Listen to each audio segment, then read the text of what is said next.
ஆண்டவரே, என்னை ஆசீர்வதித்த தேவன் மற்றவர்களையும், அதான் சொல்றாரு சங்கீதக்காரன் தாவீது, என் பாத்திரம் நிரம்பி வழிகிறது அப்படின்னு. என்ன வலி? உன் பாத்திரத்தை நிரப்பிட்டு ஆண்டவர் நிறுத்தி இருக்கணும். வலியுறது எதுக்குன்னா, வலியுறத பக்கத்தில் இருக்கிறவங்களுக்கு என்ன பண்ணுங்க, கொடுங்க. பேதுருவா தான் சொன்னாரு, ஆண்டவரே, என் படகு மீன் என்கிற ஆசீர்வாதத்தினால் என்ன பண்ணுது, உள்ள அமிழ்ந்து போகிறது அப்படின்னாரு.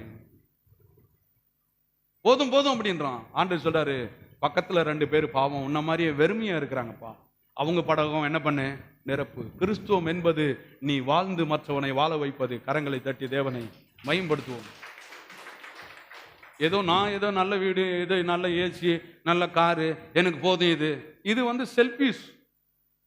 அது கிடையாது கிறிஸ்துவ வாழ்க்கை. இவன் அரண்மனை விட்டு வெளியே வரான். நோக்கம் என்ன தெரியுமா? நம்மளை படைத்த நோக்கம் என்ன?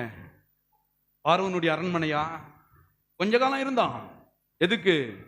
ஏன்னா அங்க இருக்கிற சில காரியங்களை கத்துக்கிறதுக்காக அவனை ஆண்டவர் அங்க கொண்டு போய் வச்சாரு. அதனால வருஷம் பூரா நான் அங்கேயே இதில் இருந்துடுறான் அப்படின்னு சொல்லல.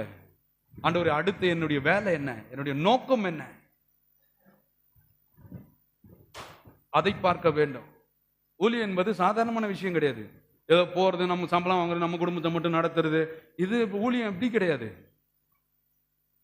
ஊழியம் என்பது, கவனிங்க, உன்னை நேசிக்கிறது போல மற்றவனை நேசிப்பது, மற்றவனை வாழ வைப்பது, மற்ற குடும்பத்தில் இருக்கிற பிரச்சனைகளை தன் பிரச்சனையை எண்ணி பார்ப்பது, ஒண்ணுன்னா அவங்க கூட போய் நிக்கிறது, அதான் ஊழியம்.